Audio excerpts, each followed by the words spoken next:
जय हिंद विद्यार्थी मित्रांनो, आपल्याला माहिती आहे की कालच कागदपत्र पडताळणीसाठी तपासणीसाठी यादी आलेली आहे आणि जे विद्यार्थी कागदपत्र पडताळणीसाठी पात्र झालेले आहे किंवा येणाऱ्या 2025च्या भरतीसाठी जे विद्यार्थी भरती देणार आहे त्यांच्यासाठी अत्यंत महत्त्वाचा व्हिडिओ म्हणजे आणि ज्यावर आपलं सिलेक्शन कुठेतरी थांबू शकते किंवा तुमचं एक पण डॉक्युमेंट नाही राहिला तर तुमचं सिलेक्शन कॅन्सल होऊ शकते। तर सर्वात महत्त्वाचं म्हणजे टप्पा तो असतो डॉक्युमेंटचा आणि डॉक्युमेंट कोणते कोणते लागते पोलीस भरतीला ते आपण बघूया। तर बघा, या वर्षीची जी भरती आहे 2022 आणि 23साठी जे डॉक्युमेंट्स मागितले ते तीच आपण PDF आणलेली आहे। 38 पेजची ही PDF आहे विद्यार्थी मित्रांनो आणि यामध्ये 4 नंबरचा पॉईंट दिलेला आहे आवश्यक कागदपत्रे म्हणून। आणि कोणते कोणते कागदपत्रे पाहिजे तर बघा, पहिली गोष्ट म्हणजे त्यांनी पहिलाच शब्द दिले म्हणजे लाईन दिलेली आहे बघा, सर्व आवश्यक ती प्रमाणपत्रे कागदपत्रे आवेदन अर्ज भरण्याच्या अंतिम दिनांकापर्यंत किंवा पूर्वी उमेदवारांनी प्राप्त करून घेणे आवश्यक आहे। पहिलाच पॉईंट महत्त्वाचा आहे। जे लास्ट तारीख होती, लास्ट तारीख काय होती आपली फॉर्म भरायची, इथे बघा काय होती, ऑनलाईन आवेदन अर्ज सादर करण्याचा अंतिम दिनांक आणि वेळ तर 31/3/2024 होते। याच्या अगोदरची किंवा 31/3/2024 पर्यंतची तुमच्यापाशी डॉक्युमेंट्स ही पाहिजे आहे। ठीक आहे, पहिला पॉईंट समजला। आणि यावर्षी जे 2025ची जी भरती निघणार आहे त्यामध्ये सुद्धा भरती निघण्याच्या किंवा फॉर्म भरण्याच्या शेवटच्या तारखेपर्यंत तुम्हाला डॉक्युमेंट्स हे कंप्लीट पाहिजे किंवा तुमच्याकडे हातामध्ये तुमचे डॉक्युमेंट पाहिजे। आता बघ कोणतं कोणतं डॉक्युमेंट पाहिजे तर SSC HSC उत्तीर्ण प्रमाणपत्र, जन्म दाखला पाहिजे दुसरं जे प्रमाणपत्र आहे किंवा दाखला आहे किंवा डॉक्युमेंट आहे। तिसरा जो डॉक्युमेंट आहे तो रहिवासी प्रमाणपत्र पाहिजे। ठीक आहे, त्यानंतर पुढील जो डॉक्युमेंट आहे ते जातीचे प्रमाणपत्र।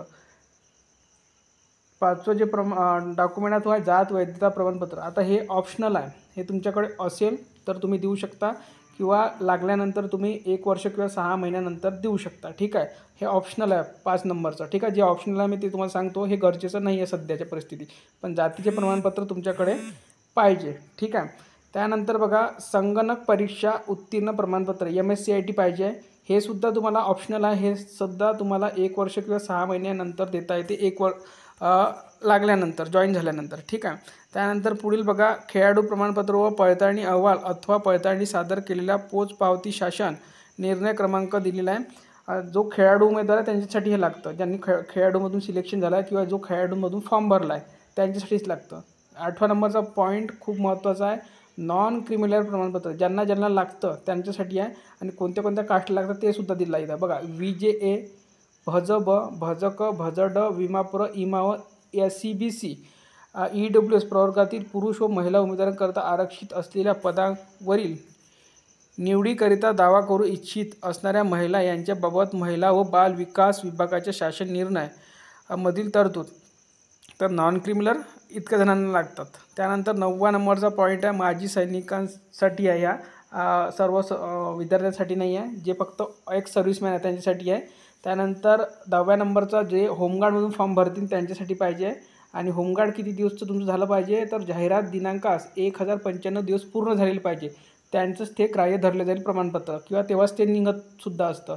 प्रकल्प प्रमाणपत्र ज्यांनी प्रकल्पामधून फॉर्म भरला आहे त्यांच्यासाठी आहे। त्यानंतरचं भूकंपग्रस्त प्रमाणपत्र, त्यानंतरचं पोलीस पाल्य प्रमाणपत्र, अनाथांसाठी ज्यांनी अनाथांमधून फॉर्म भरला आहे त्यांच्यासाठी पाहिजे, अंशकालीन प्रमाणपत्र EWS प्रमाणपत्र आणि ज्यांनी NCC यस केले आहे त्यांच्यासाठी। ठीक आहे, उपरोक्त नमूद कागदपत्रे शासन निर्णयानुसार परिपत्रकानुसार अंतिम निवड झाल्यानंतर तपासण्यात येतील। तर बघा, आता तुमची अंतिम निवड झालेली आहे, तात्पुरती निवड यादी आलेली आहे आणि तुम्हाला हे सर्व काही डॉक्युमेंट पाहिजे आहे। ठीक आहे, तर इतके डॉक्युमेंट तुमच्याकडे असायला पाहिजे। जे ऑप्शनल आहे ते तुम्हाला मी सांगितलेलं आहे की कोणते ऑप्शनल आहे कोणते नाही। आता बघा, रहिवासी प्रमाणपत्र म्हणजेच काय तर इथे तुम्हाला डोमिसाईल द्यायचं आहे। ठीक आहे, जन्मदाखला म्हणजे तुमच्याकडे जन्मदाखला असेल किंवा TC सुद्धा चालू शकते याच्यामध्ये। ठीक आहे, हे ऑप्शनल किंवा बोनाफाईडसुद्धा चालू शकतं। बघा, मी तुम्हाला काय काय तुमच्याकडे जर TC नसेल तर बोनाफाईडसुद्धा चालणार आहे आणि तुमच्याकडे जन्मदाखला नसेल तर TC चालणार आहे। ठीक आहे, या 3पैकी एक डॉक्युमेंट चालणार आहे। त्यानंतर जात प्रमाणपत्र तर कंपल्सरीच आहे आणि बाकीचे जे डॉक्युमेंट्स आहे ज्या ज्या प्रवर्गातून तुम्ही भरलेला आहे किंवा ज्या समांतर आरक्षणमधून भरलेलं आहे त्यांच्यासाठी आहे। ठीक आहे, तर हे डॉक्युमेंट्स तुम्हाला 2022-23च्या भरतीला सुद्धा चालणार आहे आणि 2025ची जी आता नवीन भरती निघणार आहे त्यांच्यासाठी सर्व विद्यार्थ्यांनी काढून ठेवा. तर या व्हिडिओमध्ये इथपर्यंत. व्हिडिओला लाईक करा, शेअर करा आणि चॅनलला सबस्क्राईब करून घ्या.